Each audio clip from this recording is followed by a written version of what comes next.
Bullies humiliate new black girl. At prom, unaware, she is ruthless boxer. The music was loud, the lights dazzling, and the gym floor sparkled with streamers and confetti. But in the middle of it all stood Amara, the new girl. Her dress was simple compared to the glittering gowns around her, yet she wore it with quiet dignity. Still, the whispers followed her like shadows. Who even invited her?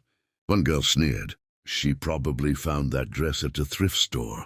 Another chuckled, not bothering to lower her voice. Amara smiled tightly, clutching the hem of her dress. She had heard worse. She had been new in too many schools, in too many towns. Tonight, she told herself, would be no different.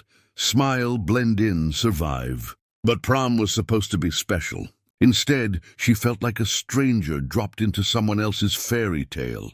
The laughter grew louder when a boy accidentally tripped near her, spilling his soda across her dress. The crowd erupted. Phones came out, recording, snapping, posting. Amara stood there, sticky, humiliated, her dress stained. She could have lashed out. Oh, she could have. None of them knew who she really was. A Golden Gloves junior boxing champion. Ruthless in the ring, feared for the precision of her punches. She could have dropped half that crowd with a glance. But instead she just breathed, deep, slow. She thought of her mother's words. The strongest punch you'll ever throw is the one you choose not to. So she walked calmly to the bathroom, ignoring the laughter that chased her. Inside she found Mia, a quiet girl, always on the sidelines, clutching a camera instead of a clutch purse. She wasn't laughing. In fact, she looked furious. Without a word, Mia grabbed a stack of paper towels and began blotting Amara's dress. "I'm so sorry," Mia whispered. "They think it's funny, but it's not. You don't deserve this." That small act cracked something open in Amara's chest. All the loneliness, the walls she had built from school to school. Town to town, it all softened. Someone cared. Someone saw her. When they returned to the gym, Amara felt different. Stronger, but not the way boxing made her strong. This was a strength that came from being seen, from kindness. And then came the twist. The DJ announced a dance-off challenge. Predictably, the bullies pushed Amara toward the floor, chanting her name mockingly. They expected her to freeze, to fail, to be humiliated again. Instead, Amara grinned. Boxing had taught her rhythm, footwork, balance. And as the beat dropped, she moved, not like a dancer, but like a fighter who had found freedom in the music. Her feet glided, her body spun, every jab and step transforming into a breathtaking dance.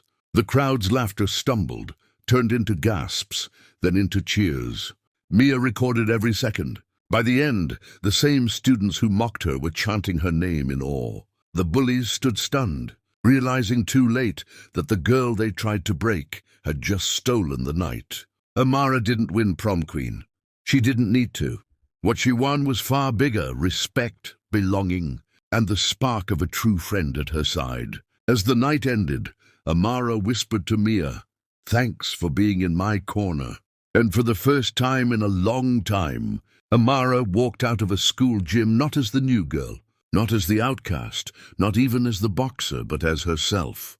Because sometimes the fiercest strength isn't in throwing a punch. It's in choosing kindness, in lifting others, in dancing anyway when the world tries to shame you.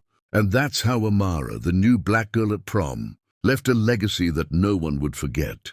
Not of humiliation, but of resilience, kindness, and unstoppable humanity.